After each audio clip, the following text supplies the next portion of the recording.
Bem, o Rafael Polidoro Alves Barbosa, ele tem graduação em Ciências Biológicas, bacharelado pela UFMG, e tem mestrado e doutorado em Bioquímica e Imunologia, com ênfase em Imunologia pela UFMG. Ele fez doutorado de sanduíche na Harvard School of Public Health em 2013-14, né? Escola de Saúde Pública de Harvard. Durante sua iniciação científica e pós-graduação na UFMG, ele estudou protocolos de vacinação usando o vírus influenza e adenovírus recombinantes contra a doença de Chagas em modelo murino. Ele fez pós-doc no Boston Children's Hospital. Foi em Harvard também, né, Rafael?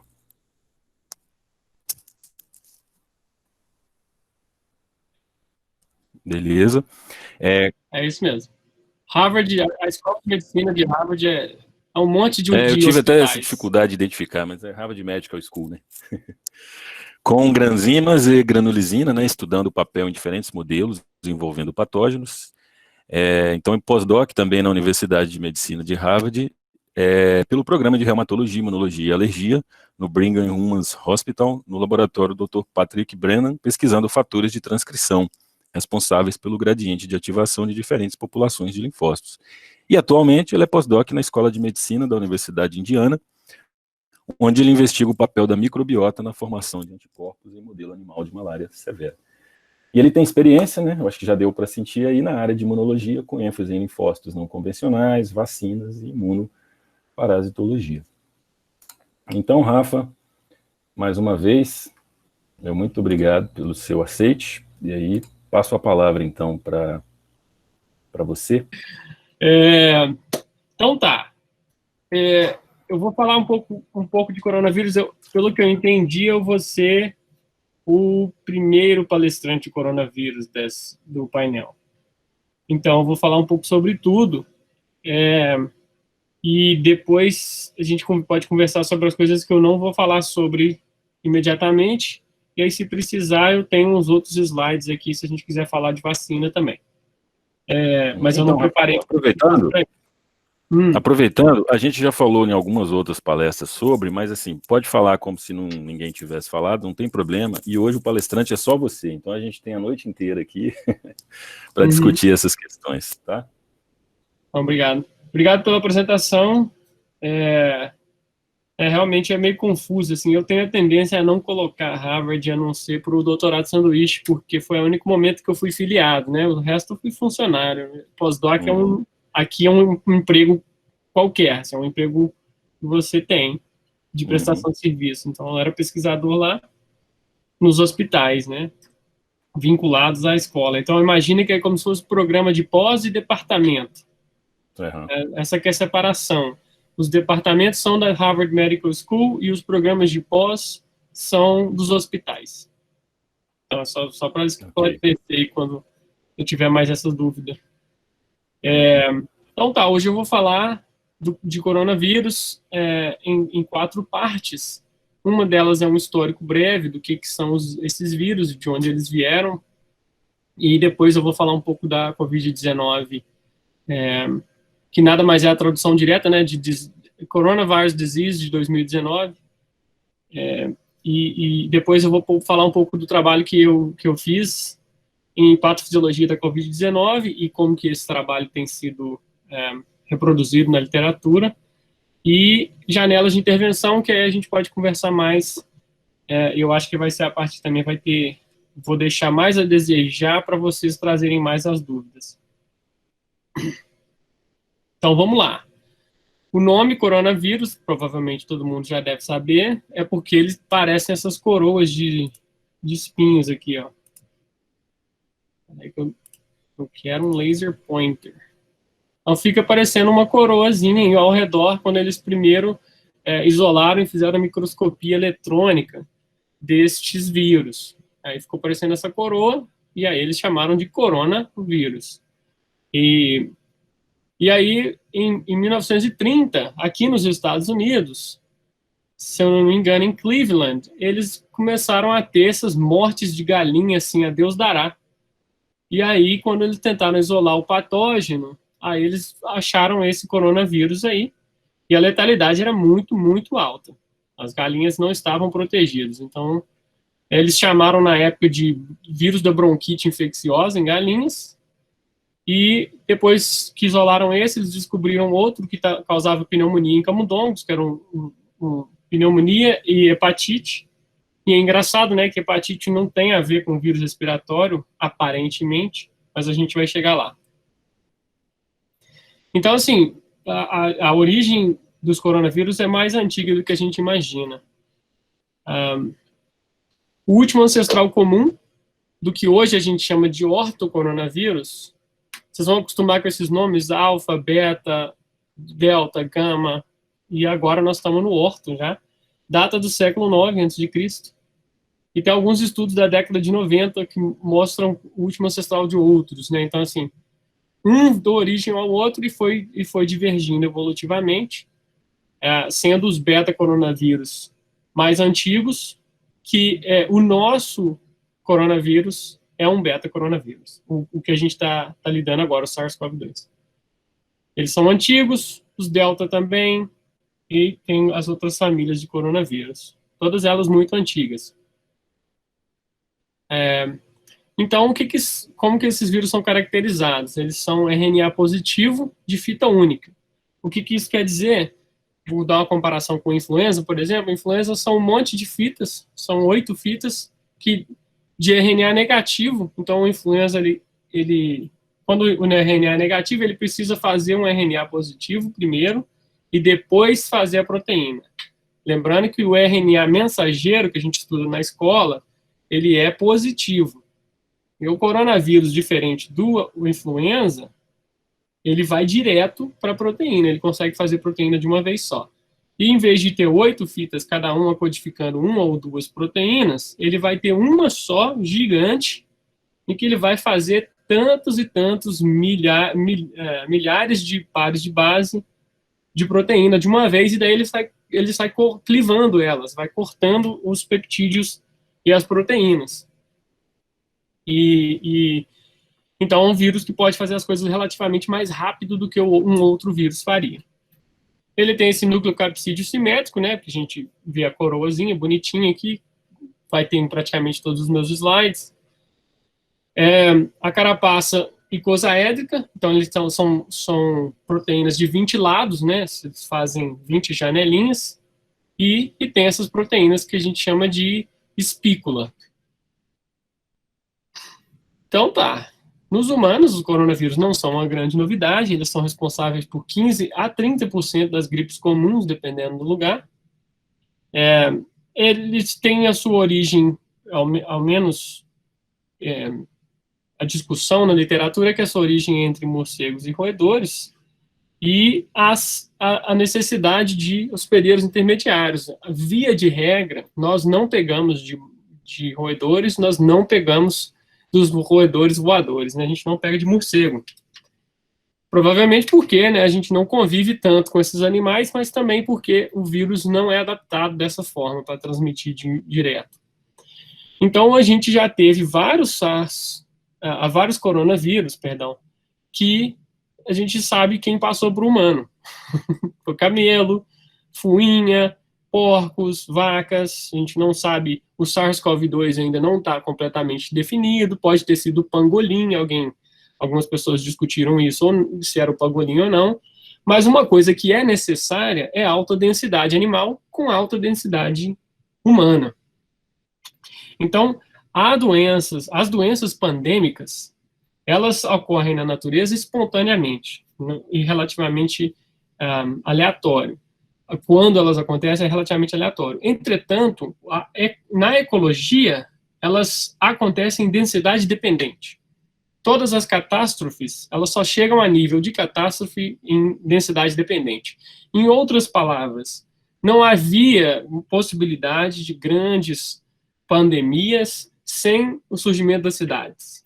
Então, se você vivesse em tribos de 100 a 1000 pessoas, uma tribo pegasse coronavírus, ali morreriam algumas pessoas e acabou. Não ia ter a manutenção da doença a ponto dela se transmitir em todos os continentes, como acontece com o coronavírus e com os influenzas, etc.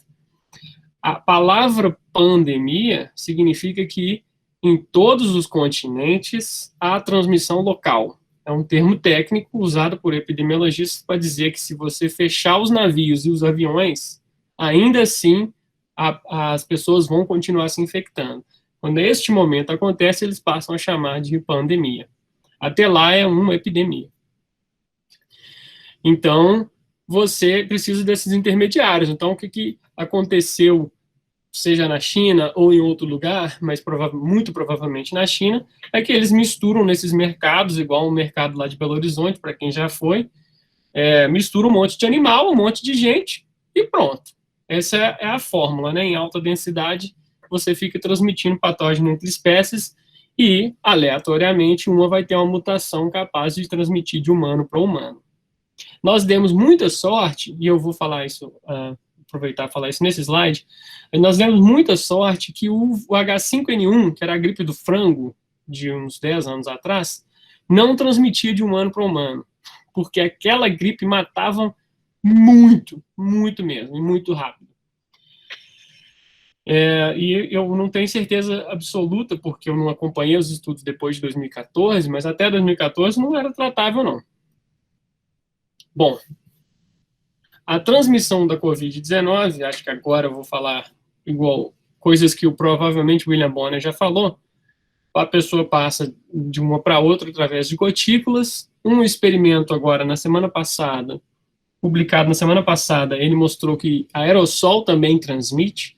O pessoal colocou placas de cultivo celular em várias distâncias de uma arminha, né, uma arminha com spray aerossol. Então não faz gotícula, é realmente no ar.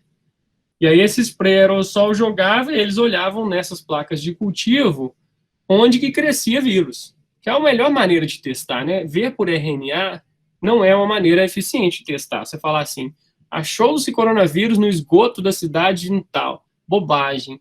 A presença de RNA não é presença de partícula viral viável.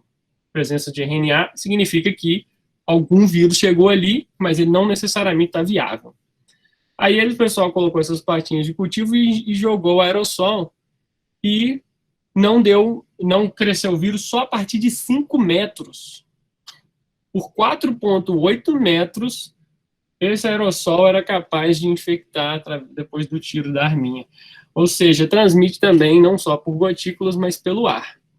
Coisas que são importantes que deviam ser faladas nesse estudo e em outros é que precisa de um certo tempo. Então, se eu tiver com coronavírus e conversar com a pessoa que não tem rapidamente e for embora, há grandes chances de que não vai ser uma infecção viável na pessoa que não tem.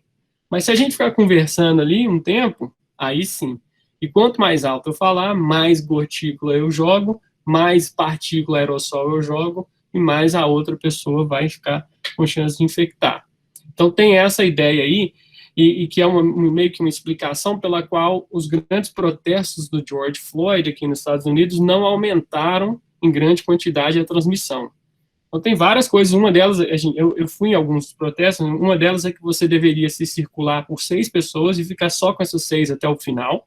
Então a gente não ficava andando no meio da multidão, você ficava sempre no mesmo grupo, então você está protegido. Se as 6 não tem, você não tem jeito de ter. E se uma das 6 tiver, você tem poucas chances de pegar porque está ao ar livre. E está em movimento, apesar do pessoal estar gritando, todo mundo de máscara. Então, a máscara ela tem essa intenção de parar principalmente as gotículas, mas ela também vai parar a distância com que tanto o aerossol quanto as gotículas vão partir, porque né, você tem velocidade, tem uma barreira, ela não filtra, mas ela reduz a velocidade. Reduzindo a velocidade, você chega menos longe, então você reduz a janela de transmissão, e por isso o pessoal recomenda máscara. Então tá, superfícies, se acreditava, principalmente no começo, que as superfícies eram uma enorme fonte de transmissão. E eu posso te garantir que realmente elas são, mas menos do que a gente esperava. Então, assim, essa ideia de ficar lavando todas as sacolas que chegam no supermercado, ela meio que reduziu, porque nem tanta gente pegou sem sair de casa. Realmente ficar em casa foi muito eficiente, dando a indicação de que as superfícies, pelo menos essas mais corriqueiras, elas transmitem pouco. Mas corrimão de ônibus, corrimão de trem, metrô, porta, maçanetas, elevador, lotado de transmissão.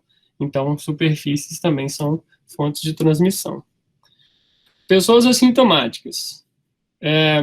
Agora, a gente tem uma noção média de que 30 a 45% das pessoas infectadas são assintomáticas até o fim, vão ficar completamente assintomáticas.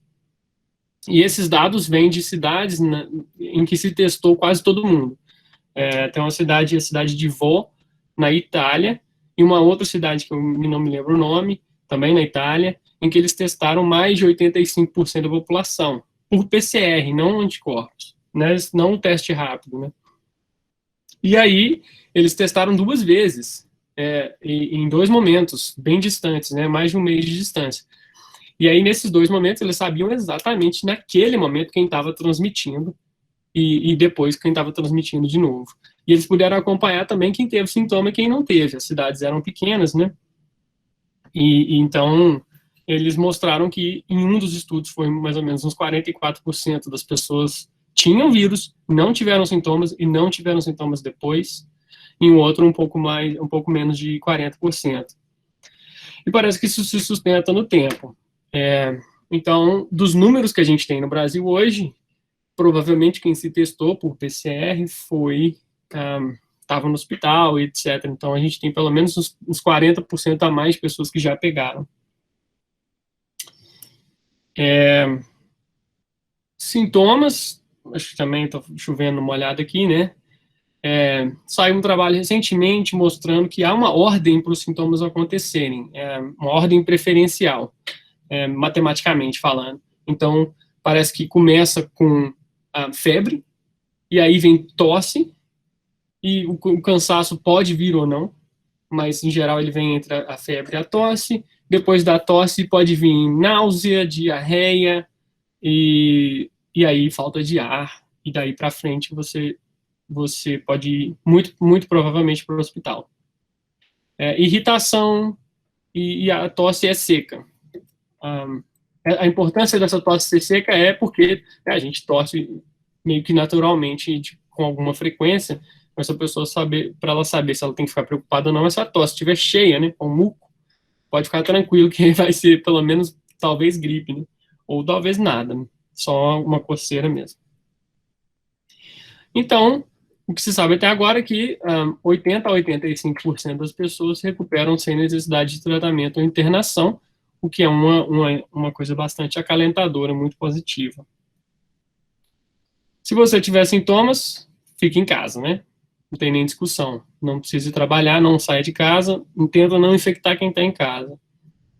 Se você esteve na presença de alguém infectado, você tem que contatar a autoridade de saúde da sua área, porque isso é um dado epidemiológico importante para a pessoa poder saber ali se naquela escola ele tem que ficar mais de olho, e tentar barrar a transmissão, fechar alguns postos de trabalho, tomar cuidados extras nos locais que você foi.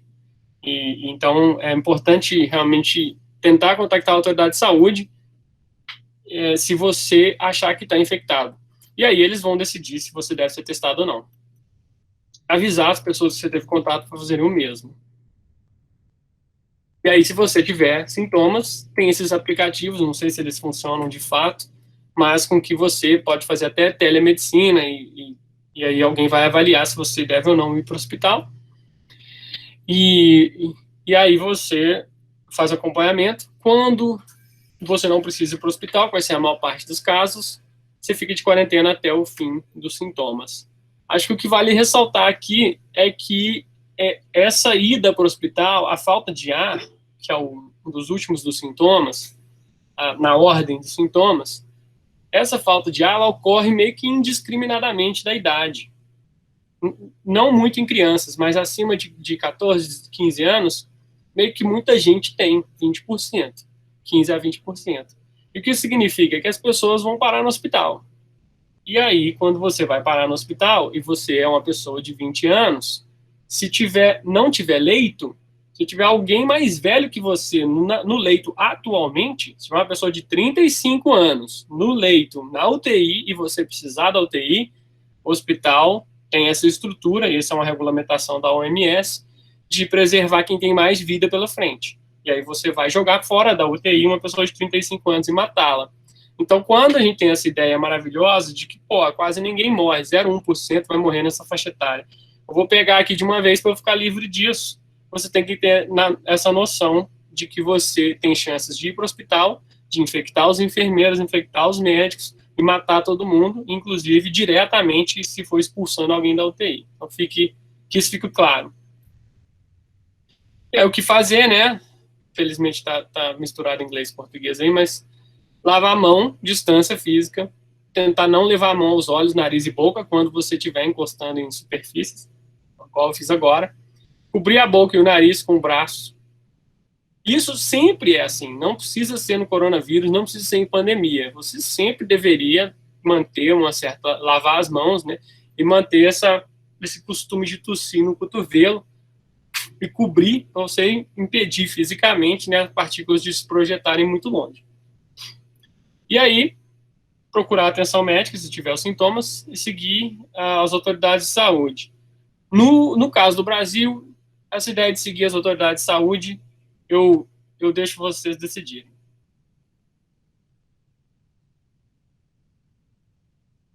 Vou falar agora. No Brasil, 56% dos brasileiros são autodeclarados pretos ou pardos. Então, 3 a cada 4 entre os mais pobres são negros, né? Se considerar, então, que se for aleatório, deveriam ser 56%, né? Mas não, é 75% ou mais, dependendo da região.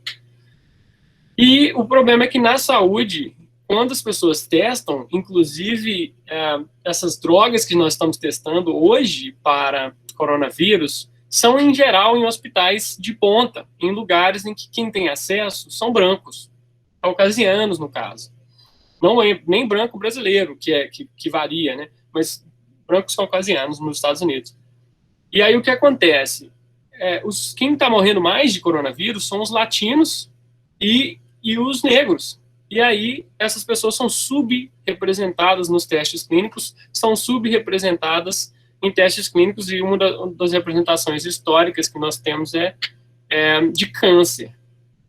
Então, nos Estados Unidos, entre 2015 e 2018, dos pacientes testados, 4% eram negros, sendo que em quem tem câncer, 14% são negros. Então, assim, há uma subrepresentação, e isso causa que alguns tratamentos para câncer, e agora eu estou falando um dado real, alguns tratamentos para câncer funcionam em brancos e não funcionam em pretos, e pior, eles fazem com que os negros fiquem mais doentes.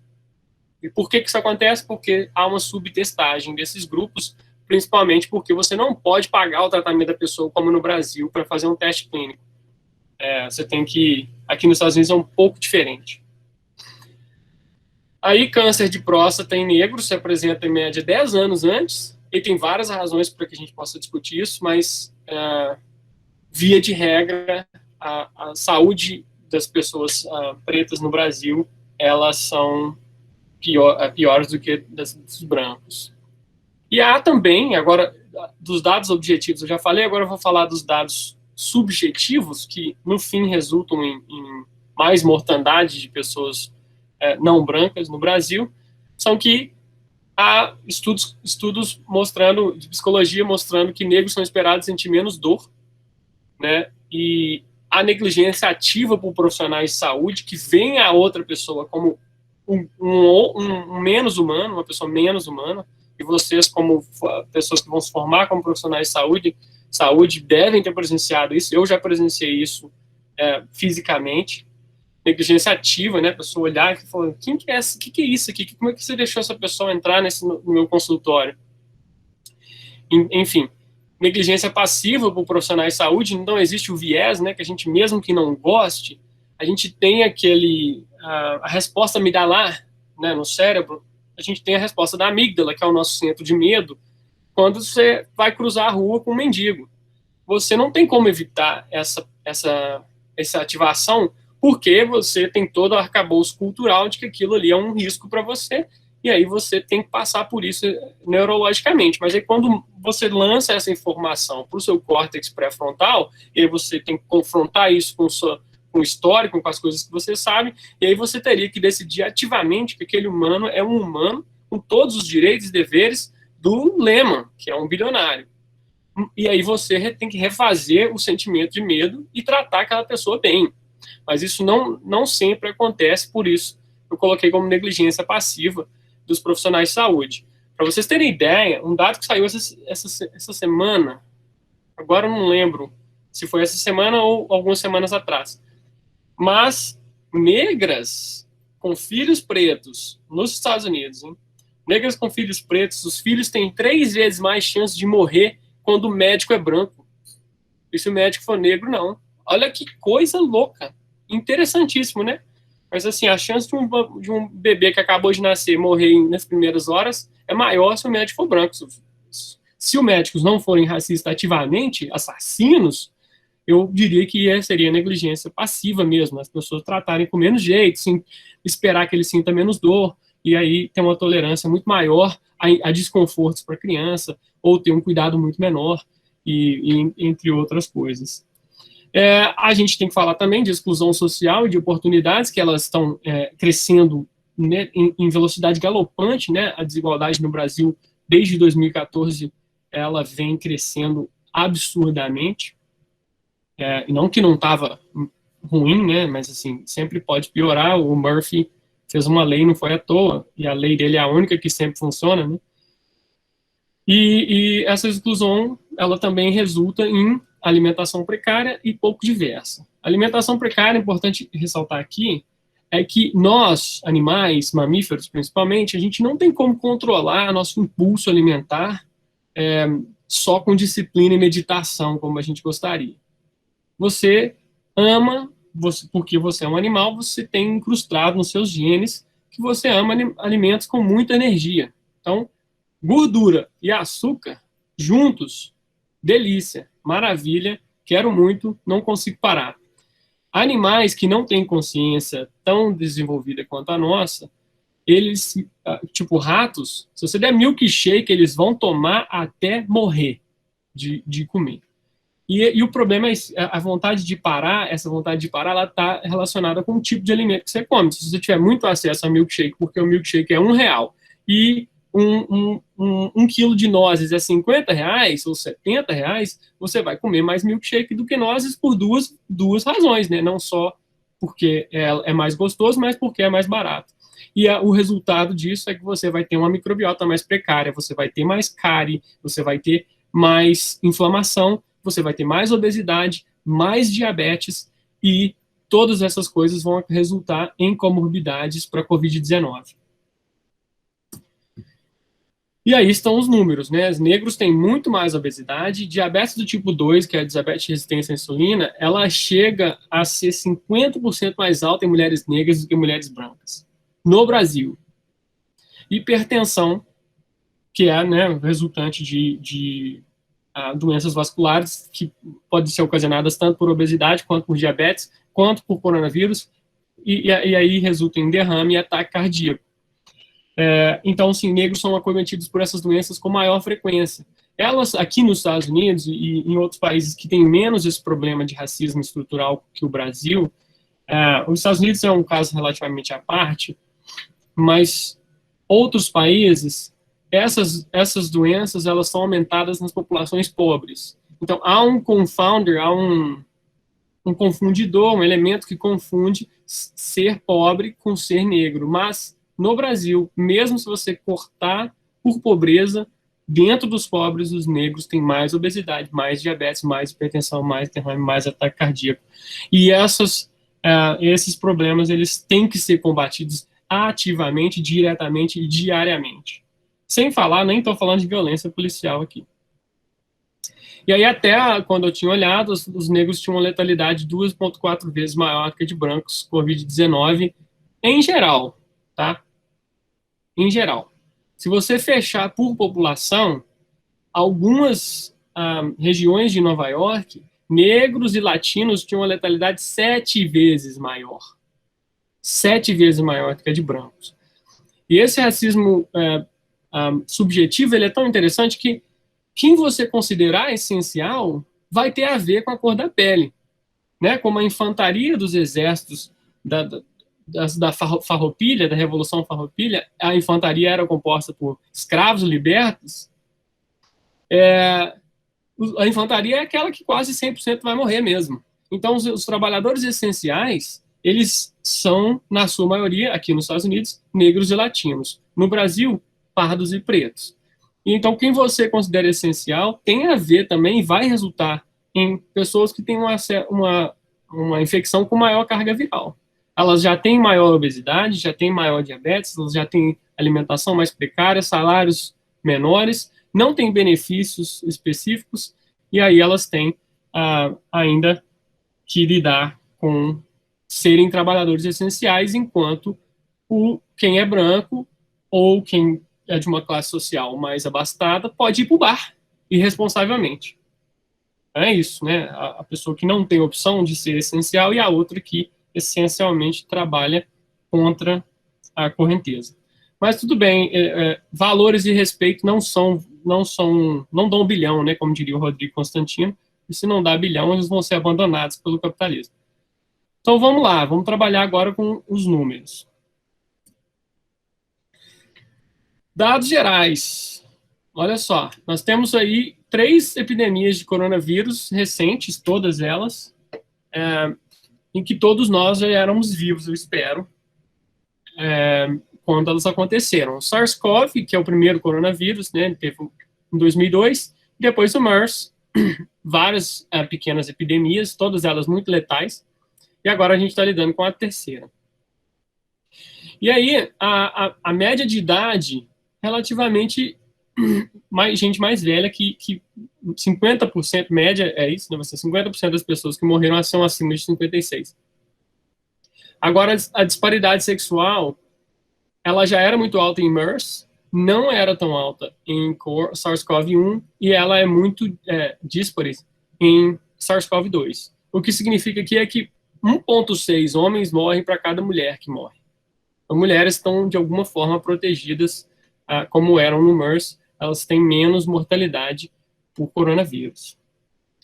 Do número de casos confirmados e o número de mortos, a mais letal é a MERS, e aí de seguida de SARS-CoV, que é 9,2%, e atualmente a SARS-CoV-2 está com 3,5% de mortalidade.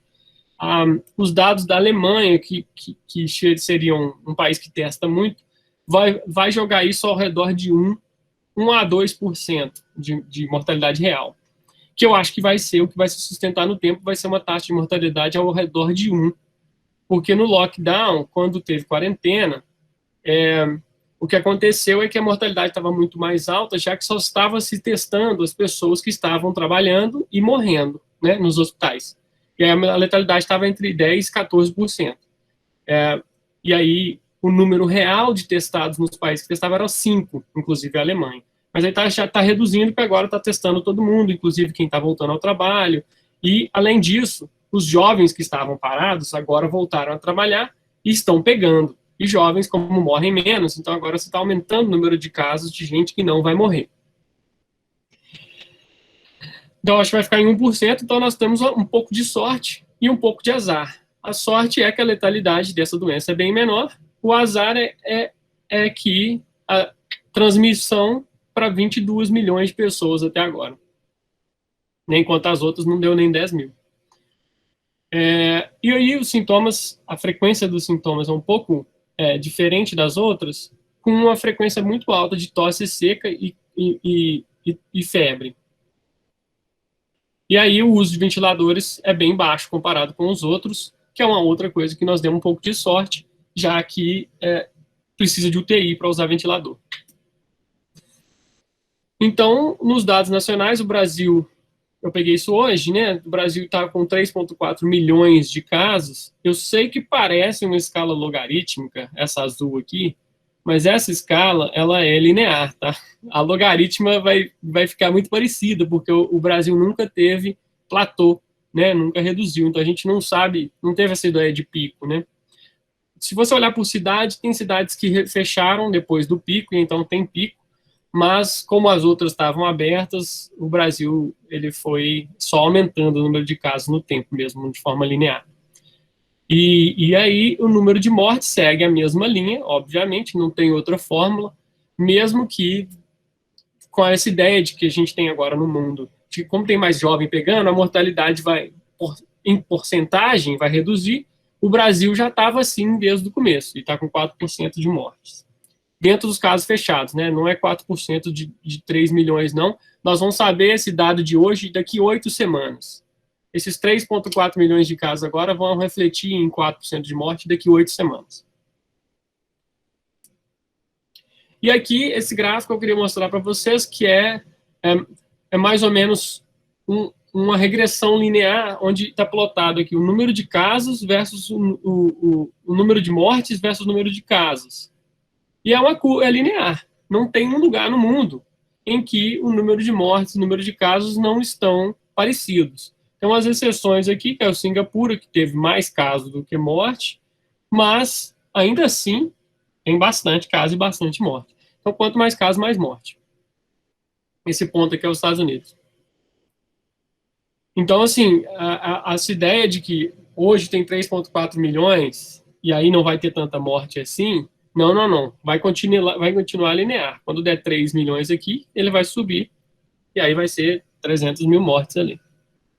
Bom, a letalidade por idade e sexo, que eu acho que é bastante relevante aqui, é que no mundo, 2% dos mortos estão na faixa de 0 a 59 anos. No Brasil, 20%, 1 a cada 5 pessoas que morreu, foi entre 0 e 59 anos. Então, assim, é um pouco diferente no Brasil do resto do mundo.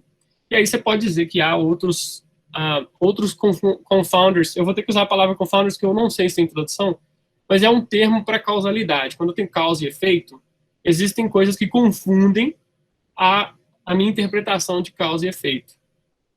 E aí, no Brasil, a gente está vendo mais mortes entre jovens. Aí é um efeito. Qual é a causa desse efeito?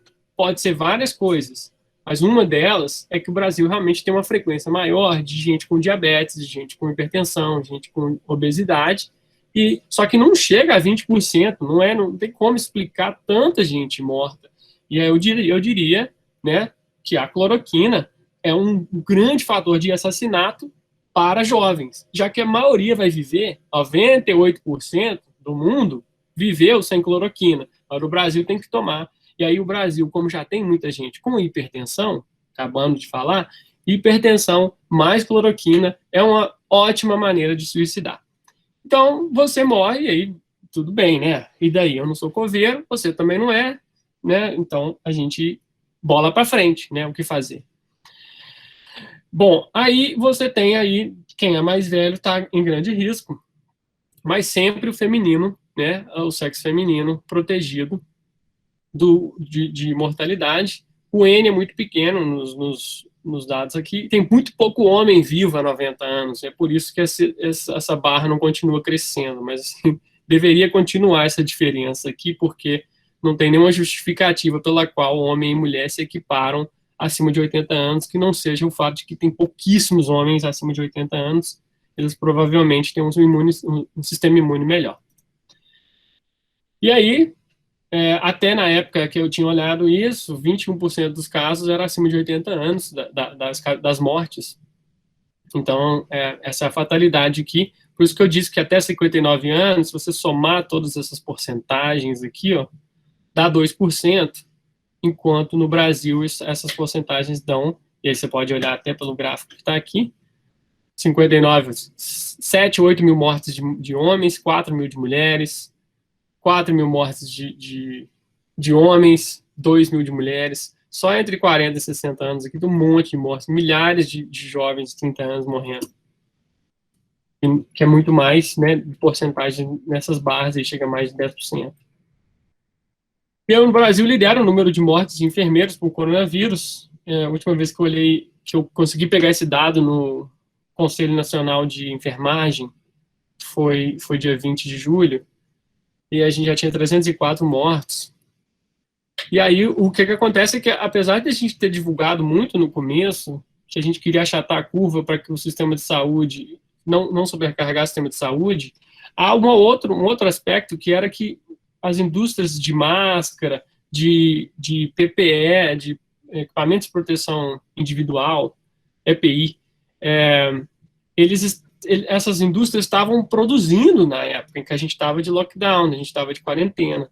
Então, não somente você quer que não sobrecarregue o sistema de saúde, mas você também quer proteger os profissionais de saúde que estão trabalhando com equipamentos de qualidade. Eu lembro que teve uma reportagem sobre um hospital no Rio de Janeiro, o pessoal estava usando saco de lixo para se proteger. Qual que é a chance daquele saco de lixo da pessoa não pegar o vírus enquanto ela tira um saco de lixo? Enfim, enfim. Então, a gente tem, além disso, inestimáveis impactos financeiros, emprego, educação, cultura. Tudo isso perde muito, né? Eu sinto saudade de ir em shows, e de ir no teatro, de ir no cinema. Eu nem sei quando é que eu vou voltar a ter coragem de fazer isso. E isso impacta muito a vida de quem trabalha com cultura, né? Que a pessoa vai fazer live. É o que dá, nem todo mundo tem a fama suficiente para fazer uma live com um patrocínio, né? E aí você tem impactos de emprego, nos Estados Unidos nunca se demitiu tanto, nem na época das guerras. Educação, não posso nem falar, vocês estão assistindo uma palestra, provavelmente metade está no celular, a outra metade está com a câmera desligada, feliz, mas esse impacto ele não tem mais como voltar, né? Os anos de vida de vocês não tem como voltar, vocês não vão conseguir ter a mesma educação que vocês teriam sem isso, né? A qualidade dos professores, tudo isso impacta. E além dos professores que estão tendo que se virar para conseguir manter a atenção dos alunos aqui, sem poder olhar na cara, né? Sem poder chamar a atenção e falar, ô fulano, presta atenção. Então, a educação, e além de quem tem criança em casa, nossa, nem vou falar. Segurança doméstica, né? A gente está vendo agora caso acontecendo atualmente, né? No Brasil, 6 crianças abortam por dia por estupro, e crianças, né? E imagina as que não engravidam, imagina as que não denunciam, ou imagina as que denunciam e ninguém acredita. Isso está aumentando absurdamente por causa das pessoas ficarem em casa. Segurança doméstica e violência contra a mulher, mesma coisa. Insegurança alimentar aumentou, e isso, em consequência, aumentou a popularidade do Bolsonaro, porque ele deu dinheiro, apesar dele ter tentado negar e ter adiado por máximo tempo possível. Então, vamos lá, vamos ao trabalho de fato que a gente fez. Essa figura é do meu trabalho que saiu recentemente, no fim de junho. Eu comecei a trabalhar nisso no comecinho de abril, porque eu acreditava que as pessoas estavam discutindo o coronavírus muito próximo da fase 4 nessa figura aqui. Então, vou passar pelas fases, mas eu quis trazer de volta, porque como eu trabalhava com influenza e com adenovírus, que são vírus respiratórios, eu tinha algum contato com a literatura do que acontece no organismo das pessoas que pegam esses vírus. E aí, eu estava achando que o pessoal estava focando demais na super confusão que acontece no final. E aí eu quis escrever um trabalho dentro de um modelo que eu imaginei que fosse o modelo na qual a Covid se desenvolvia. Então eu dividi em 4 fases. A primeira fase é a que todo mundo pega, né, infecção trato respiratório superior, e aí você, maioria, né, 80%, não vai para o hospital. E aí algumas vão ter falta de ar, né, o vírus ele multiplica aqui na região nasal, nas células do nariz, e aí não tem muita transmissão via oral, comida mesmo, não tem. É mais rápido. E aí você multiplica aqui, e se tiver vírus o suficiente, rápido o suficiente, você respira ele. E aí, ao respirar, ele vai para o pulmão, e no pulmão, a maior parte das pessoas também não vai para o hospital. Mas algumas delas começam a ter falta de ar, e essa falta de ar, associada com o crescimento do vírus no pulmão, a gente chamou de CALI, dano pulmonar associado à Covid-19. Esse dano pulmonar inflama o corpo, né? Você vai ficar inflamado, vai ter edema, e vai ter infiltrado celular, eu vou falar disso depois. E aí esses sinais enviam uma mensagem para a medula óssea e para o fígado, né? Lembra que eu falei de hepatite em algum momento? Ele manda esses sinais para a medula óssea e para o fígado que causam inflamação sistêmica. essa inflamação sistêmica é normal em respostas antivirais e elas deveriam responder e você melhorar depois. Mas não é o caso. Essas respostas aqui enviam, em alguns pacientes, obviamente, na maioria, de novo, volta para casa, fica tranquilo, mas alguns, as ativações desses dois órgãos vão levar mais infiltrado, mais célula no pulmão, que vai resultar em um loop de que o pulmão vai ficar com dano e vai avisar de novo o fígado e a medula óssea para produzirem mais fatores de inflamação. E aí, com mais inflamação, você vai tendo formação de grandes coágulos, porque o corpo está tentando barrar aquilo que ele acha que é um grande machucado, né?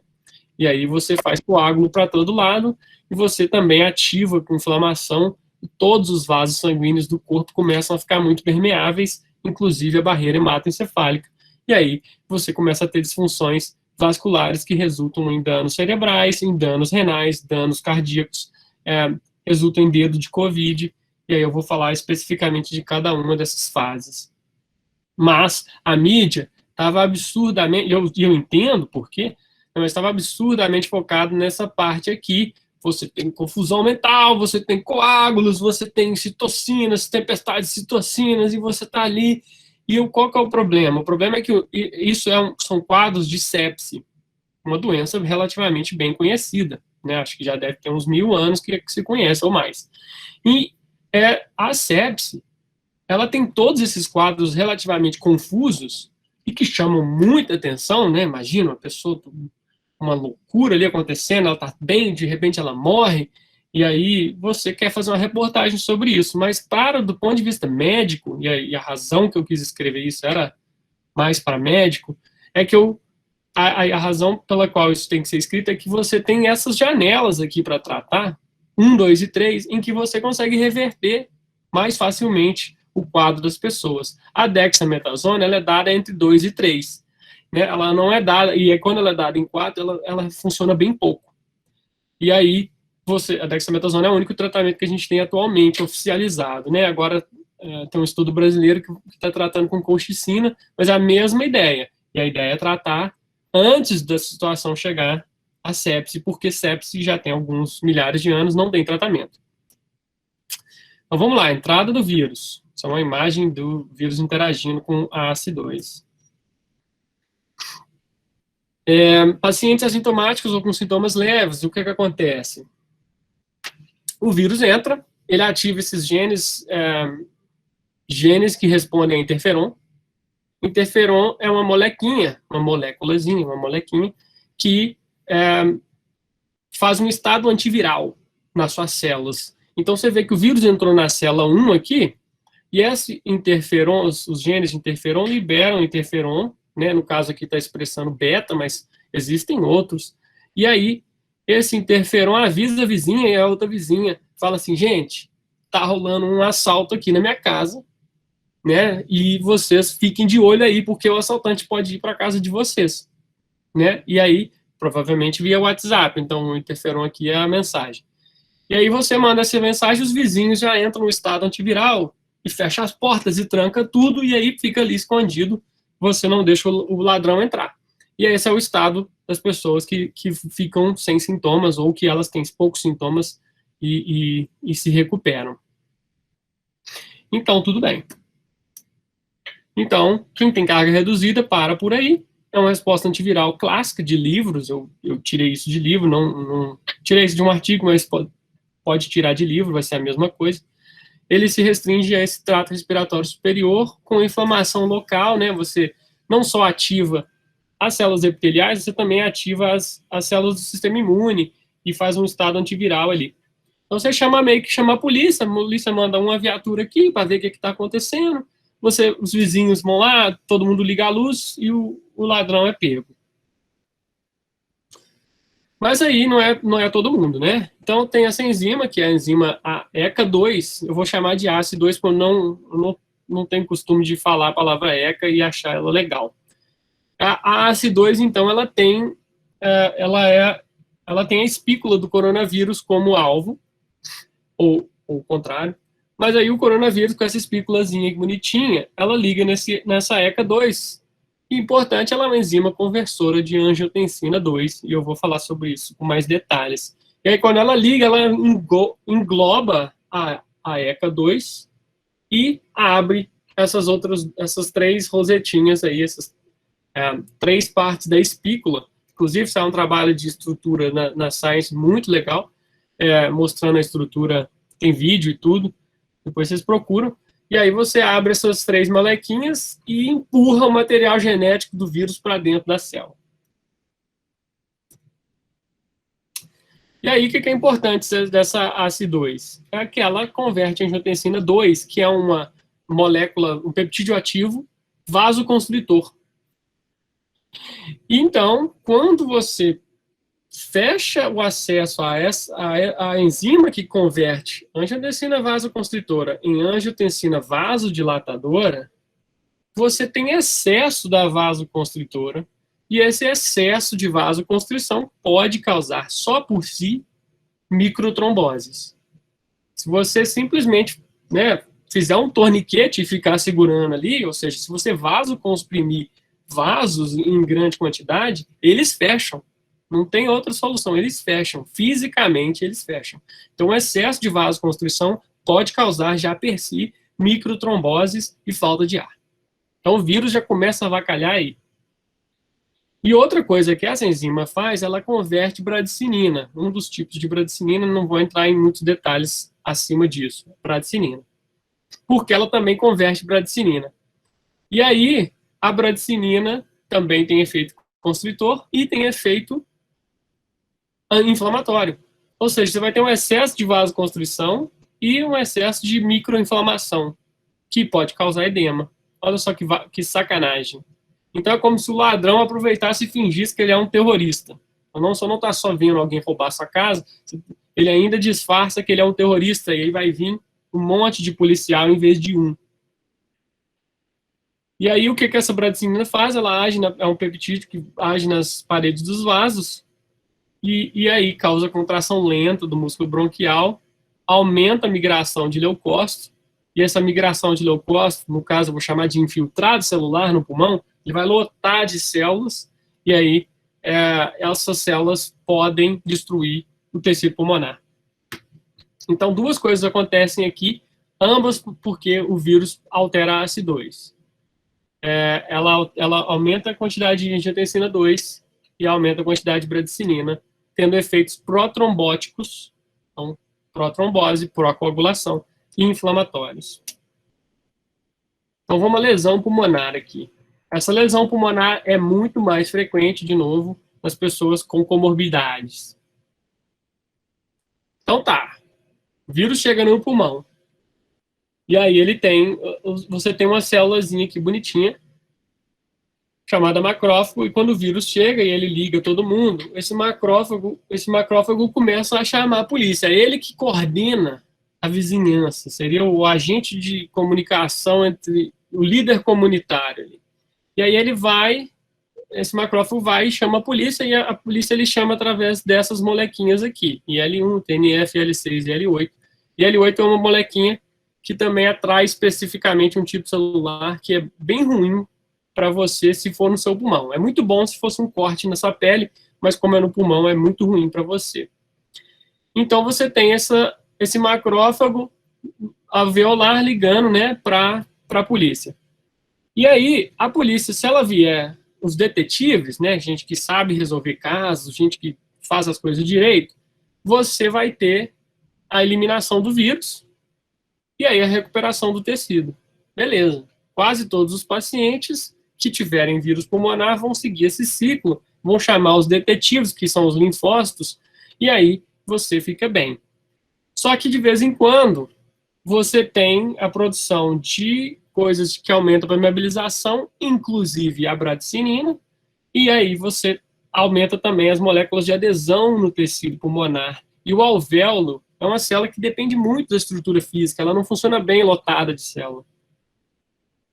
E aí você começa a chamar outras células de outros tecidos que não são linfócitos, não são os detetivos, são só o policial mesmo.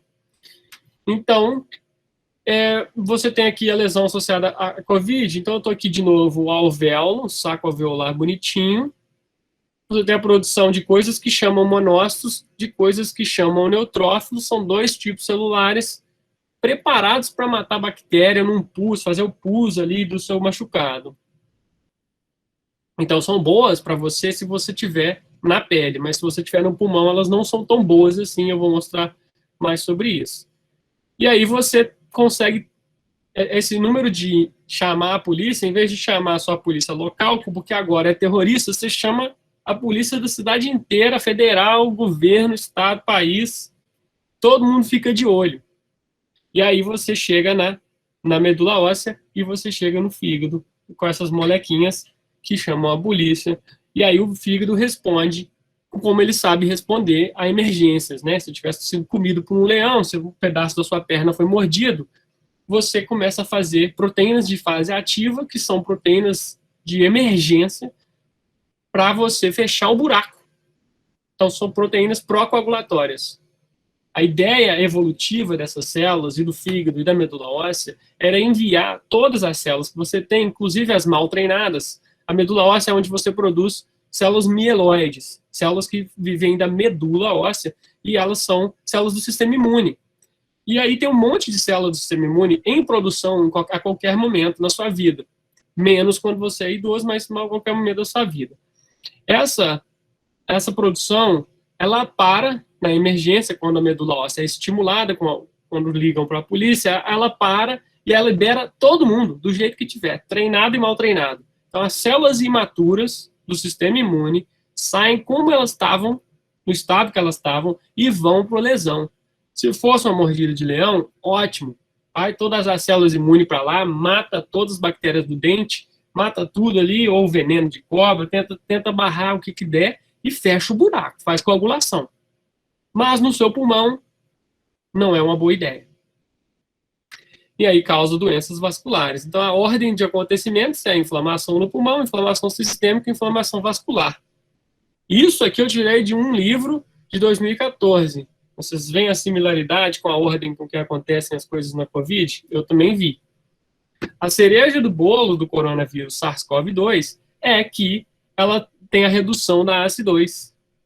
Isso aqui que eu descrevi ocorre em gripe, em influenza, que também produz SARS de vez em quando. E aí, só que com a ACE2 ela avacalha a vascularização, né, do endotélio pulmonar, isso aqui é um vaso sanguíneo, ela aumenta, porque a bradicinina aumenta, ela aumenta a inflamação e ela aumenta a vascularização. E também aumenta a procoagulação em microtromboses. Parabéns, a cereja do bolo que a gente precisava para uma doença muito difícil de reverter. Então vamos lá. Alta carga viral afeta a função da ACE2, que faz essas duas coisas, né? Então tem mais infiltrado inflamatório. E uma outra coisa é que o epitélio alveolar sob inflamação, ele reduz a proteína surfactante D. Surfactante é tipo um lubrificante que permite que o saco alveolar abra e feche. E aí você, reduzindo essa função, você também aumenta a chance de hipóxia. Produção de citocinas inflamatórias aumenta a permeabilidade e a molécula de adesão no pulmão, e essa estimulação libera as células que vêm para o pulmão. Então aqui, você tem a função da ACE2 alterando o balanço de inflamação e trombose em sistemas que são ligados à renina e angiotensina, que são sistemas relacionados ao rim, e aí você tem doenças renais como comorbidades da Covid-19, e você tem também o coração como uma comorbidade, o coração totalmente influenciado por esse sistema de renina e angiotensina, e de bradicinina também, porque em qualquer lugar que tiver esses sistemas funcionando mal, você vai ter desbalanço por causa da Covid-19. Então, é de se notar que todas as comorbidades que ocorrem na Covid-19 já têm em si alterações de renina, angiotensina e cinina calicreína. E aí você tem também quem chamou a polícia, fez a ativação ali do fígado da medula óssea, levando a dano difuso alveolar e a síndrome respiratória aguda grave. e ela só acontece porque há aumento de permeabilidade, pode ser via RAS-KKS, mas pode ser só via a molécula de chamar a polícia, né? Você fica mais permissível à polícia, né? Você chamou, você quer que eles venham, e aí você quer que eles venham, e eles vêm para destruir como se fosse a mordida do leão. E, na verdade, o pulmão não é um lugar legal de se destruir. Então, você tem essas células imaturas, que são como os policiais imaturos no filme do Bop lá, né? Você vê o cara sai, ele toma muito tapa na cara, e ele fica muito nervosão, e ele sai, nossa, eu vou matar, eu vou destruir. Porque as seleções de células de semi-imune, elas são positivas e negativas, né? Então você tem a positiva, que você vou dar porrada, vou te matar, e aí depois quem mata demais, essa célula morre. E aí você seleciona as que são autorreativas e elas não chegam no seu corpo. Só que como você está nesse estado de emergência, libera os policiais para fazer o que o policial sabe fazer de melhor, que é matar, ao invés de investigar. E aí você tem muito mais assassinato do que crime resolvido. E é o que acontece no pulmão da Covid-19. E aí você tem essa síndrome de desconforto agudo, que é causada pelo infiltrado dessas células que eu falei. E aí o que elas fazem? O que elas fazem de melhor? Elas vão lá e matam, igual todo mundo no baile funk, quando elas deveriam ser igual elas são nos bairros ricos, né? Chega, é xingado pelo dono da casa, fica pianinho, quietinho, porque sabe, né, que ali não era para ela agir daquela maneira. Então, você vê a diferença numa rave, né? O policial vai numa rave e não acontece nada. É uma mesma forma, uma festa que as pessoas especificamente vão para usar drogas, enquanto a funk as pessoas vão se divertir, alguns são, inclusive, são de menor, mas o policial chega lá para matar porque ele sabe que ele pode e tal. Então você tem essa destruição tecidual que vai ser muito prejudicial para o funcionamento daquele órgão. Então você tem a inflamação pulmonar, que aumenta a inflamação sistêmica, e essa, em geral, ocorre em geral, né, em outras doenças, sempre que ocorre essa inflamação pulmonar, há perda de complacência, que é a elasticidade pulmonar.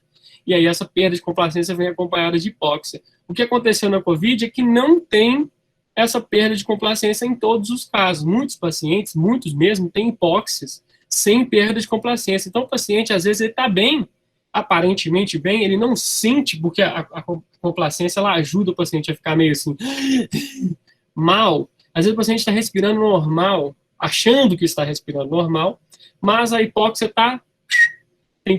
Isso ocorre tanto que o pessoal estava recomendando quem está com Covid de ficar fazendo teste de oxigenação, saturação de oxigênio o tempo todo, porque você pode cair morto ali, porque só está com hipóxia e não percebeu.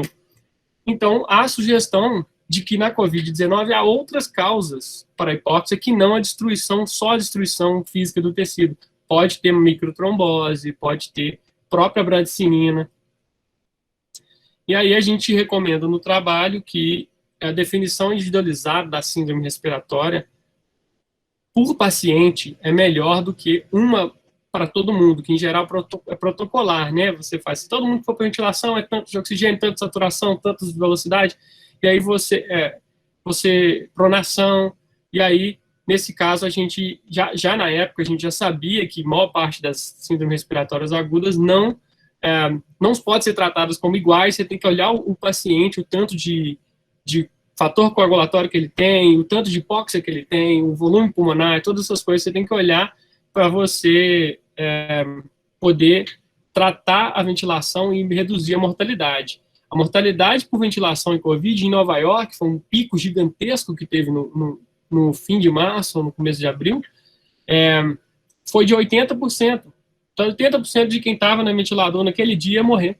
Então, assim, o ventilador estava fazendo nada, né? Acho que o acaso era melhor. Mas porque eles estavam tentando, inclusive, dar a mesma ventilação para duas pessoas, pegar o tubo e dividir em dois. E isso é um absurdo do ponto de vista de tratamento de ventilação. Se você é um médico intensivista, trabalha na UTI, isso é um absurdo. E agora já se mudou vários desses protocolos, ele está muito melhor, né? Ele é individualizado, que é uma das coisas que foi ótimo, está reduzindo a mortalidade também, com certeza. Agora os pacientes são todos pronados, e aí você tem um monte de outras coisas, inclusive a dexametasona que está sendo dado logo que a pessoa começa a não responder para a bombinha.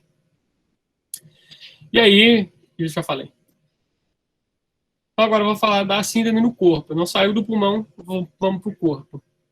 Então, o loop de inflamação no pulmão, ele vai... Então, olha só, chamou a polícia. Aí a polícia vai lá e começa a matar todo mundo e impedir a alegria do órgão, né?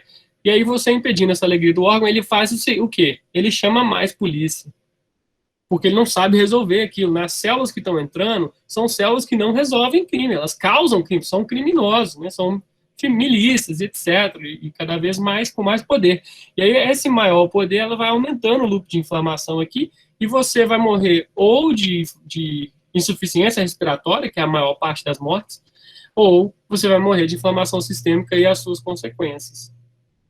E aí essa inflamação sistêmica, ela vem no formato de síndrome de ativação de macrófagos, que são essas célulazinhas, as primeiras que respondem.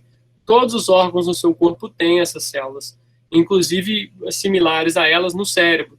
E elas começam a produzir inflamação em todo lugar no seu corpo. E aí isso resulta na síndrome de ativação de linfócitos, que também é uma péssima ideia, e aí resulta na tempestade de citocinas, porque elas mandam sinais inflamatórios para todo lado. Então, a maior parte dos pacientes que vai morrer antes de prosseguir com a doença, eles vão parar por aqui. Então, o que está em vermelho aqui são as chances que você tem. Então, quanto mais colorido, mais quente a cor, maior as chances de você vir a óbito nesses momentos aqui. E aí, a falência respiratória é a maior causa de morte, chega aos 40% das pessoas que morrem de Covid. Se você olhar por autópsia, vai ser 100%, quase 100%. Mas, tudo bem, a gente pode discutir isso depois.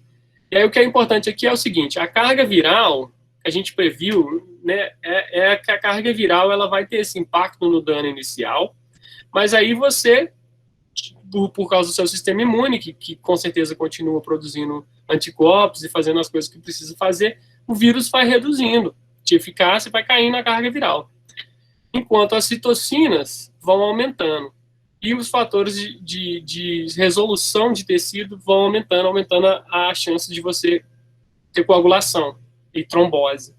Então, o que a gente previu aqui é que, na verdade, quando você começa a ter a parte laranja da ideia, usar antivirais não vai ser tão eficiente mais, porque quem está te matando são os policiais, né? Você chega num estado tão violento em que você não consegue mais tirar a polícia sem você matar o paciente. Então, assim, a polícia está causando problema que ela mesmo propõe a solução. Olha só a merda que nós estamos. Aí você já não consegue mais tratar e resolver o problema de chamar a polícia, porque quem está chamando a polícia agora é o próprio dano causado pela polícia. Olha que legal.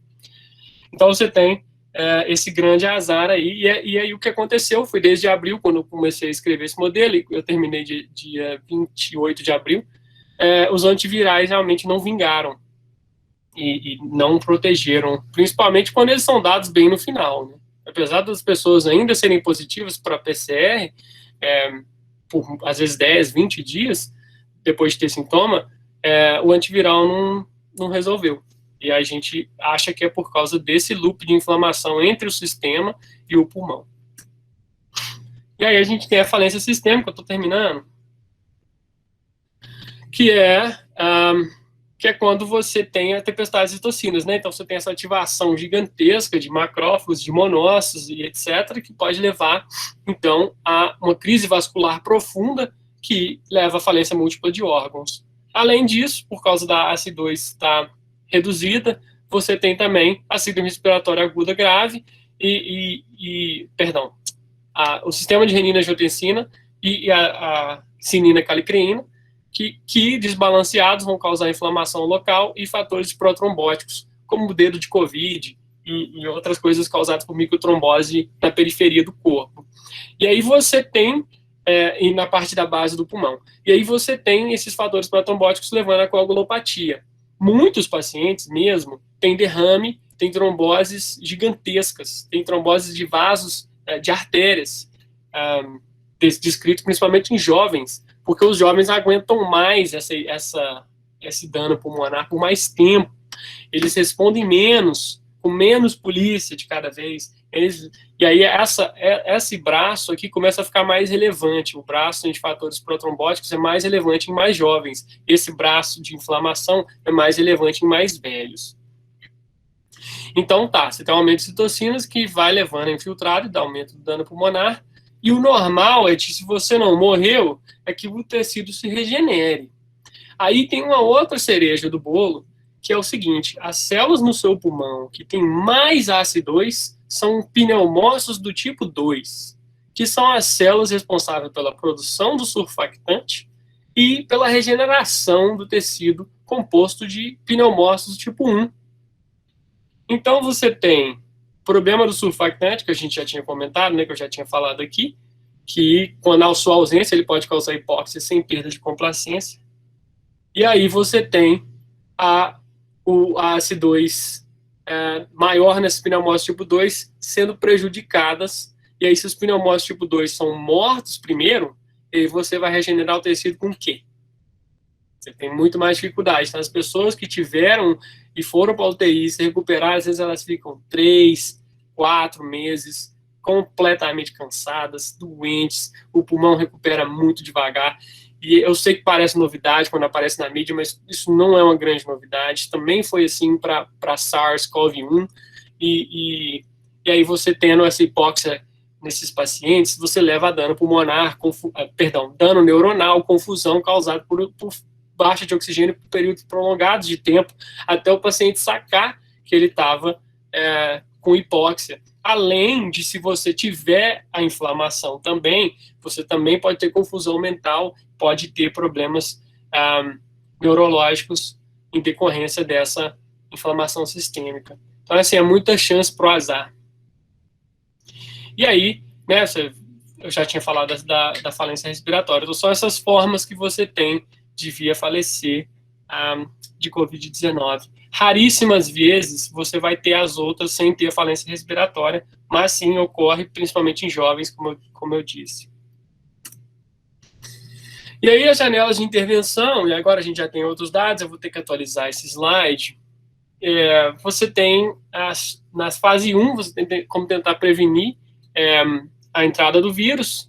Essa é a fase que o pessoal tentou a cloroquina primeiro para a fase 4, depois o pessoal tentou a cloroquina para a fase 3, depois o pessoal tentou a cloroquina para a fase 2, depois o pessoal tentou a cloroquina para a fase 1, e como eu disse aqui, eu acho que a cloroquina matou muito mais do que salvou, e esses dados só vão vir daqui uns 2 anos, quando a gente realmente separar o joio do trigo, porque, né, automedicação avacalha muito as chances de você tracear o tão mal que essas coisas fazem. Agora a ivermectina, né, a ivermectina pelo menos você vai morrer de quebrar bacia, porque os efeitos colaterais vão ser hemorragia interna e tal, mas menos, vão afetar menos as comorbidades, aí você vai ter um pouco menos de problema. Mas você vai sempre ter esses remédios. A ivermectina ainda, pelo menos, ainda não saiu o resultado dos clinical trials, a gente ainda não sabe se ela não funciona. Mas a cloroquina não funcionou em nenhuma das 4 fases, né, como a gente já sabe. E aí você tem outros antivirais que talvez funcionariam aqui, que você impedindo o vírus de multiplicar demais, aí você tem pouca gente chamando a polícia, e aí você para o loop de inflamação, esse loop não vai acontecer, logo no começo você já resolve o problema e o paciente não vai vir a necessidade de oxigenação e ventilação. E aqui a gente propôs os bisfosfonatos, que são drogas reabsortivas, eu acho que o pessoal no Brasil usa muito mais alendronato, dentro dessa classe de drogas. Essa classe de drogas, ela mata os macrófagos. E elas fazem outras coisas, elas ativam as células B a produzirem anticorpos de melhor qualidade também, mas esse efeito não é bem conhecido. E aí, tem um trabalho que saiu depois do meu, em que eu propus o uso de bisfosfonatos, mas depois do meu o pessoal mostrou que em doenças de pneumonia diversas, os bisfosfonatos protegem até 30% a mortalidade e a necessidade de ventilação. Então, assim, você tem menos chance de ventilar e menos chance de morrer de pneumonia usando bisfosfonatos em estudos para outras coisas. Tem um estudo de 2018 mostrando que o bisfosfonatos ajuda você a sobreviver de qualquer coisa, morrer de qualquer morte, sendo idoso, né? Todos os 2 estudos foram em idosos, porque quem toma esses medicamentos é para osteoporose, para osteoporose associada à menopausa ou câncer nos ossos, porque você quer impedir que os macrófagos, os osteoclastos, que são macrófagos diferenciados, você quer impedir que eles fiquem comendo o osso da pessoa, né? E aí você tem mais chance dos osteoblastos produzirem o tecido ósseo, e aí você tem ossos mais fortes, e aí você fica bem.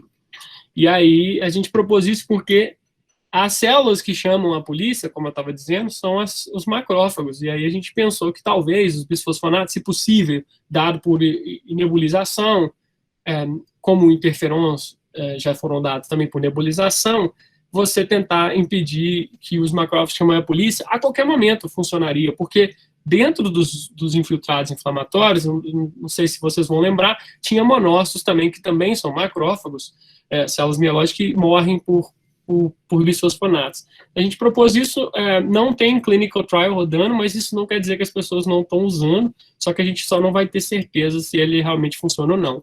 Uma coisa é fato, é de que os bisfosfonatos são tomados regularmente por mulheres com menopausa, e não tem efeitos colaterais graves, as dosagens seguras são conhecidas, mas tem efeitos colaterais graves em gente que toma intravenosa.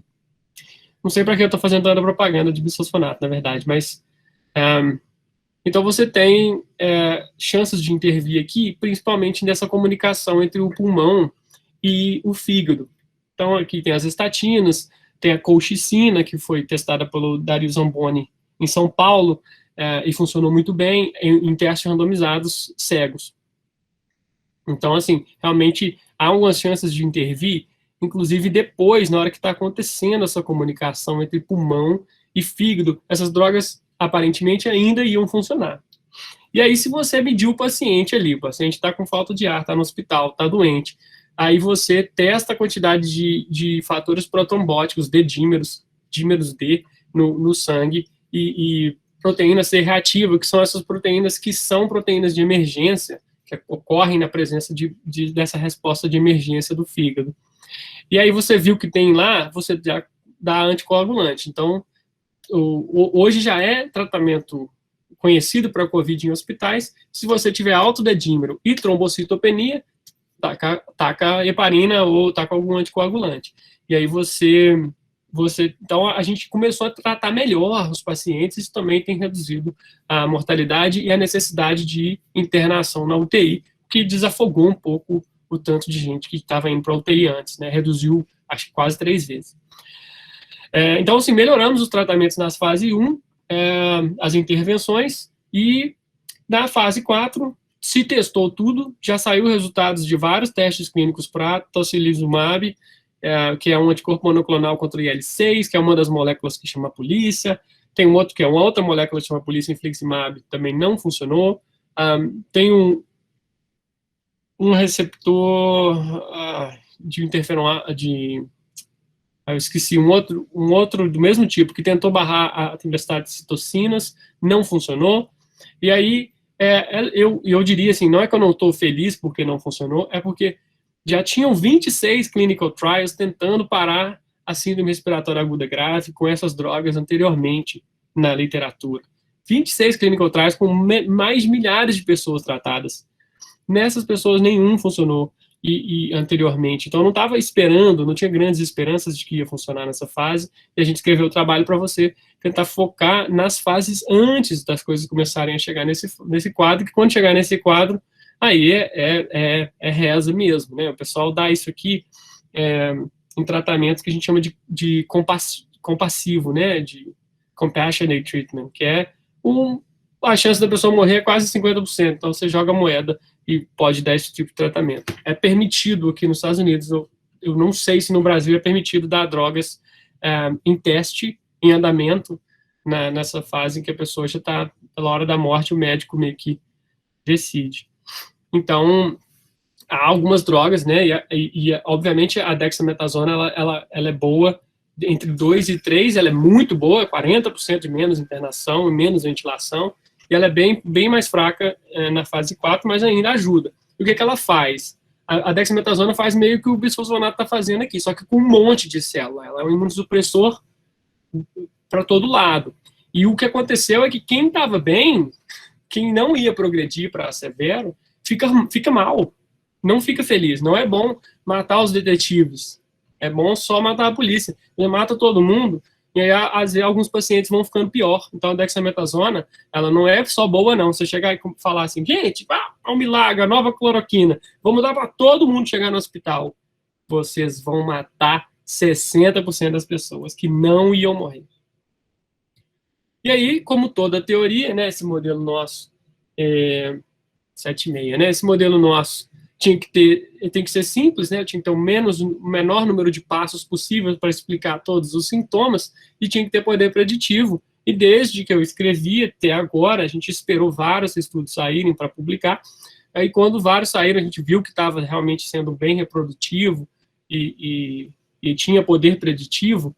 E então a gente publicou e desde então vários estudos mostraram coisas parecidas. Eu vou entrar um pouco mais em detalhe, mas assim, mostrando que o sistema imunológico meio que atira para o lado errado nas Covid severos, e aí a gente tem aumento de plaquetemia, que é aumento de número de plaquetas, que é uma das coisas e coagulação, é uma das coisas que a gente tinha não necessariamente previsto, porque também ocorrem outras síndromes respiratórias, mas que é parte da resposta do fígado, de emergência do fígado e da medula óssea.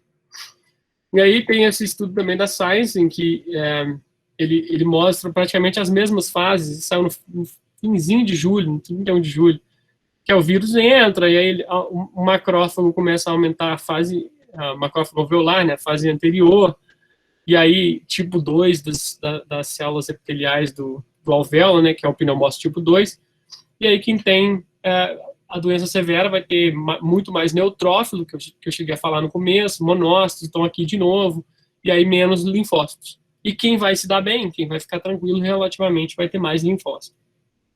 E esse trabalho é algo, fazendo mais ou menos o que o nosso fez, né, propondo um modelo. Então, essa ideia, e eu já falei um pouco dessa crítica, né, assim, a gente está muito focado, porque dá muita audiência, chama muita atenção, no ônibus pegando fogo, que é o nossa, acontece isso, acontece aquilo, é verdade, mas, do ponto de vista médico, a gente quer salvar a vida, a gente tem que tentar conseguir parar esse ônibus antes dele pegar fogo, porque analisar ele depois de pegar fogo, apesar de ser muito bonito, o fogo é algo que atraente, é muito difícil tratar, é muito difícil resolver, fazer esse ônibus funcionar, andar de novo, depois que ele está nesse estado. É muito mais fácil você parar o fogo no começo, ou parar o motorista e não deixar o ônibus continuar. Eu não pulei esse slide, ele só não apareceu. Só queria mostrar um pouco que realmente pacientes severos aqui estão health, né, saudáveis, moderados e severos, eles têm mais neutrófilo, tanto no sangue quanto no pulmão, sendo liberados da medula óssea, monócitos convencionais, monócitos intermediários, também aumentados, os não convencionais também aumentados, e enquanto linfócitos CD4, linfócitos CD8 são diminuídos em casos moderados e severos. Então, assim, esse estudo está mostrando o que a gente tinha previsto, que é muito bom para nós, como modelo, você quer que realmente ele se sustenta no tempo. O que eu achei interessante é que eles acharam uma surpresa, para eles foi uma surpresa ver essas citocinas aqui, essas molequinhas, que são de TH2, tipo assim, são células meio que antiparasíticas. E aí, para eles, foi uma surpresa. Mas, assim, se eles tivessem lido o trabalho, eles veriam que não era uma grande surpresa, porque essas células são parte, né, dos granulócitos imaturos. Elas nem apareceriam na análise de sangue deles se não fossem granulócitos imaturos, porque essas células não entram na célula periférica de sangue humano. E aí eu gostaria de agradecer o meu orientador, que é o Nathan Schmid, e o Robert e a Roberta, que são médicos pulmonologistas e intensivistas, que ajudaram a escrever o trabalho, o Gregório, o Dr. Gregório também, que é um veterinário, que ajudou a fazer as figuras. E agradeço ao convite de vocês e fico aberto a perguntas. Ok, Rafael, meus parabéns. Muito obrigado, palestra sensacional. Quando eu pensei em te convidar, foi exatamente por esse lado social que você trata, né, as coisas. Eu até vi comentários aqui em relação a isso. E a didática, né? Sua didática aí, embora eu tenha uma esposa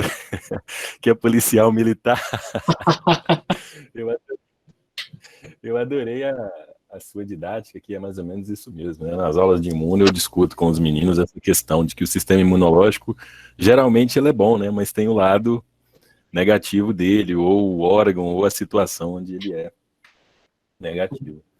Bem, eu queria abrir então agora, né? Hoje somos só nós. Eu sei que você está meio agarrado de tempo aí, mas os professores, tá? Giovana, Sabrina, que quiserem perguntar, e mesmo os alunos também. Eu já selecionei aqui, Rafael, que eu já vi algumas perguntinhas. Vamos aqui para a primeira, que é a seguinte. A Raíssa Guimarães, né, essa disparidade da comunidade negra e branca nos Estados Unidos não estaria envolvida com o motivo das pessoas negras serem, em sua maioria, trabalhadores de atividades essenciais, né, como Walmart, transporte público. Eu estou fazendo esse comentário porque, como você falou sobre essa questão, né, eu acho que é importante mesmo, realmente nessa linha de raciocínio. E aí, a pergunta minha, em cima dessa pergunta, comentário dela. Aqui no Brasil, não sei como é que está aí, né? Aqui no Brasil estão querendo, de certa maneira, os empresários, principalmente, forçar a barra para a volta, né? Uhum. Qual que é seu comentário em cima disso? Especialmente no que diz respeito à segurança, né? Sim, sim. Sobre a pergunta da Raíssa, eu cheguei a falar, a responder, concluir a mesma coisa que ela, né? Realmente eles são os considerados mais essenciais, são os latinos e os negros. Eles acabam, então, se infectando mais e com maior carga viral, porque eles estão se expondo a muito mais gente, né? Do que se você simplesmente sair um dia, for na academia e pegar, né? As academias, eu acho que abriu no Brasil, né? E então você encostou ali, encostou no nariz e pegou. Mas aí você vai pegar de uma pessoa só, uma vez só, né? E quem é trabalhador essencial, às vezes está ali. Imagina uma pessoa que limpa lençol de leito de paciente com Covid, está ali tossindo. E essa pessoa que vai limpar, eu te garanto, se você jogar uma moeda pro alto e olhar assim, qual que é a cor, a pessoa é preta ou parda. Quem está limpando o lençol do hospital de gente infectada que foi pro bar. Então, assim, não tenho dúvidas que tem a ver com a maior parte serem trabalhadores essenciais. Mas as comorbidades, elas também são muito maiores mesmo. Se você pegar pela mesma profissão, ainda assim, negros vão morrer mais do que brancos. A sua pergunta... Qual que foi a sua pergunta, perdão? Sobre essa questão da pressão para a volta, né? A volta. Aqui voltou, né, cara? Aqui tá bem complicada a situação. Que chegou acho que agora em Ouro Preto, você estudou em Ouro Preto, não? Algum tempo? Uhum. Em Ouro Preto parece que um asilo 100% dos idosos pegaram. Você viu isso? Eu vi, verdade. E assim, vai ser uma catástrofe, eu não tenho dúvidas de que vai ser das coisas mais tristes do mundo. Aqui também os asilos, a maior parte pegou, eles não são nem levados para o hospital, eles ficam no asilo, o padre, eu tenho um padre que é meu amigo, ele vai lá e dá a extrema-unção já e pronto. Uhum. Eu vi hoje num jornal de nível nacional, e se não me engano foi no Globo News, falando o seguinte, que Belo Horizonte reabriu, acho que semana passada, e aí os casos aumentaram. Aí eles vão continuar no mesmo patamar, que eu não lembro, acho que é o nível amarelo, e vão continuar, então, não podendo abrir bares, restaurantes e lanchonetes. Ou seja, essa pressão pela volta, ela acaba sendo deletéria, né? Ela compromete a abertura futura, né? Ou seja, é até pior, né? Essa pressão por querer voltar logo se a coisa ainda não está controlada, né? Sim. Agora uma pergunta mais científica, né? A Mônica Goldner, por que os outros SARS-CoV eles não se tornaram tão transmissíveis como esse? Você teria... Eu vi que na sua apresentação você abordou um pouco isso, né? Mas você teria... Não, mas tem um motivo viral mesmo para isso. O SARS-CoV-2, em comparação com o 1, ele dobra de número de partícula em 6 horas, enquanto o outro leva um dia. Uhum. Então, você começa a produzir novas partículas virais 4 vezes mais rápido, 6 vezes mais rápido, às vezes 3 vezes mais rápido do que o outro. E aí você tendo mais partícula mais rápido, você tem partículas saindo antes de ter sintoma. Então, o número de gente pré-sintomático, que é quem está transmitindo e não tem nenhum sintoma, é muito alto para esse coronavírus. Então, você tem gente funcionando normal e sem ficar doente por muito tempo, produzindo partículas virais em grandes quantidades, transmitindo, aí ela fica doente. Mas aí ela já transmitiu para várias pessoas. Porque para uma epidemia se estabelecer, como é uma curva matemática, né, ela tem que ter a transmissão acima de 1 para crescer, né, o número de casos crescer. Se uma pessoa transmite para uma pessoa, você fica reto. Mas se uma pessoa transmite para duas, você faz assim.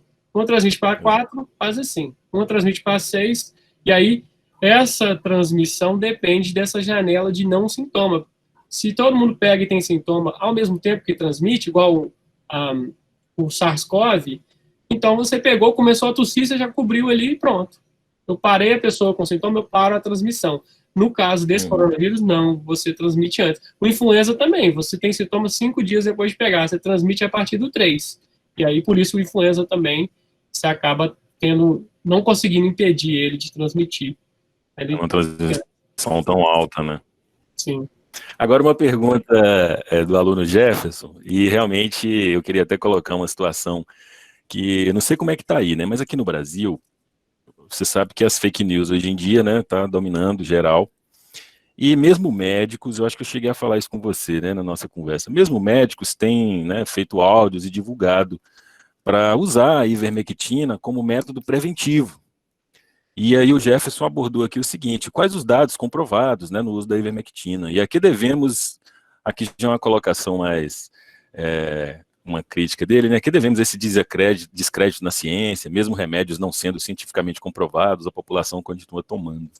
Uhum. Deixa eu colocar um vídeo meu aqui, ó, no Instagram, depois se vocês tiverem tempo, vocês podem assistir. Eu explico por quê.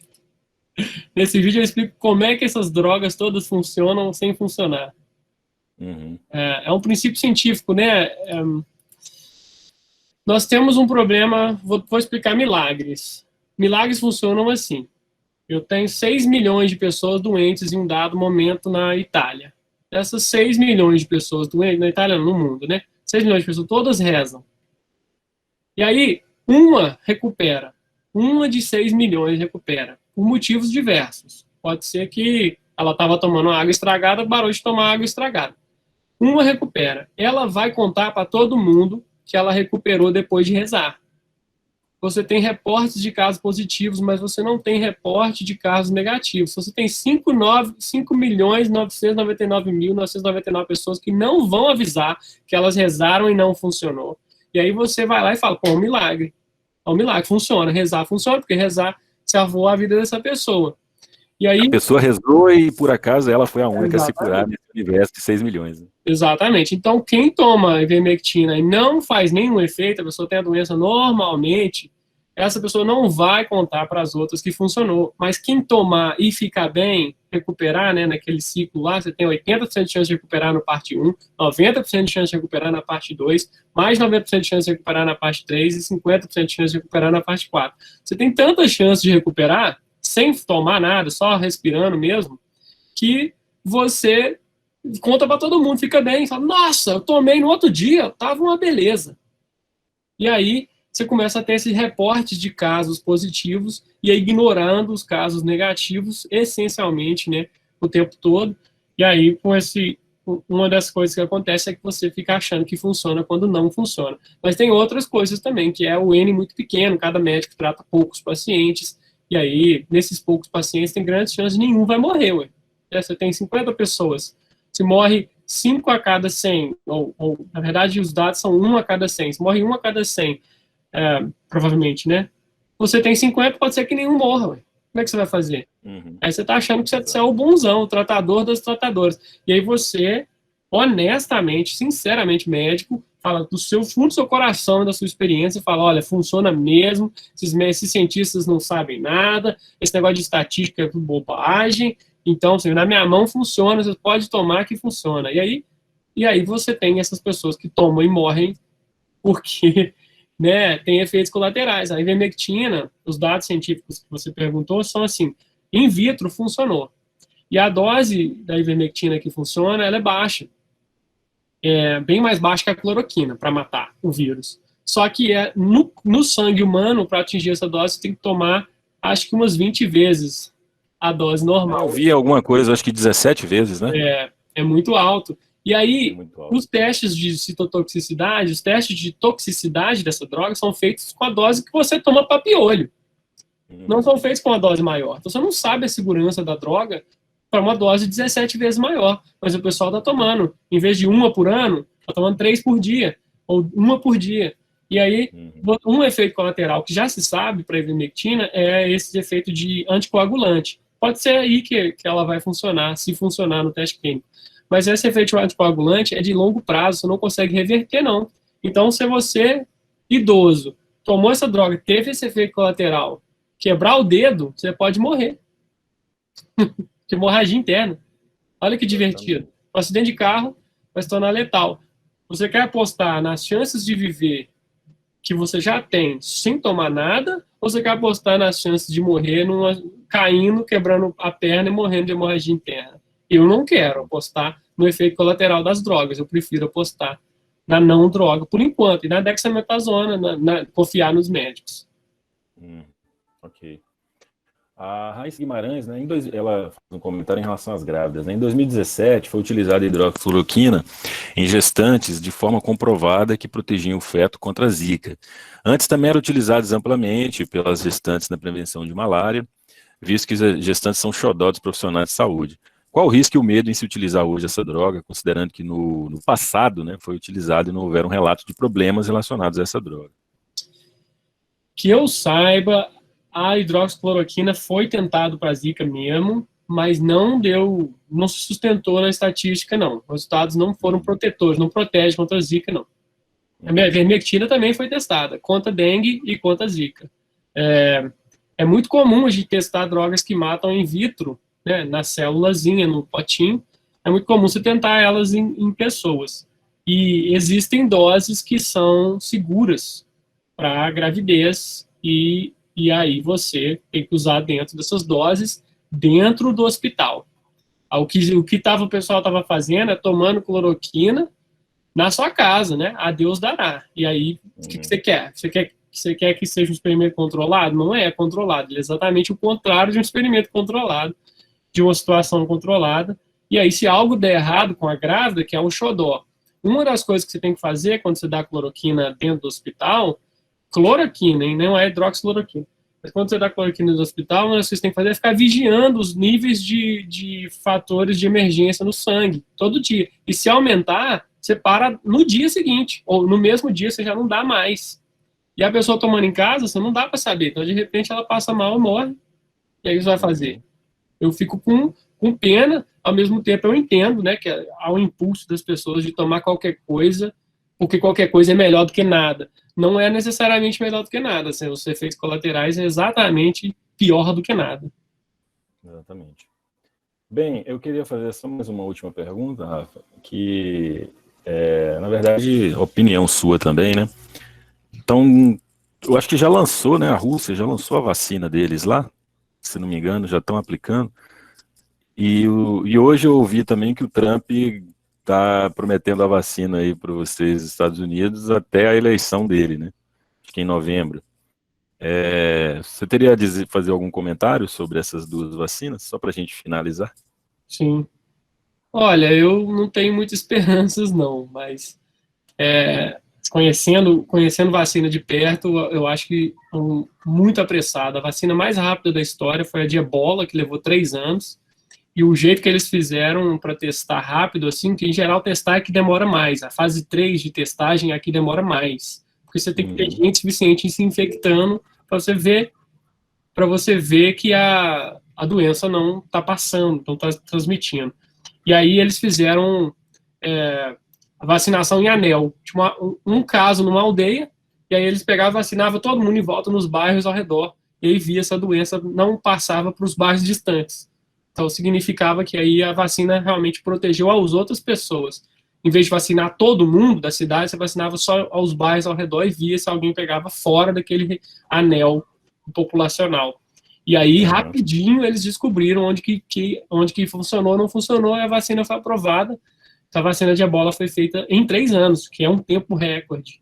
E aí aqui, essas vacinas aí, eu acho que a Rússia testou em soldados. E eu até tinha isso na apresentação maior do que eu tirei, porque estava grande, mas a Rússia tem o costume de vacinar coisas não comprovadas cientificamente nos seus soldados. Então, eu acho que eles fizeram... Esse é um problema.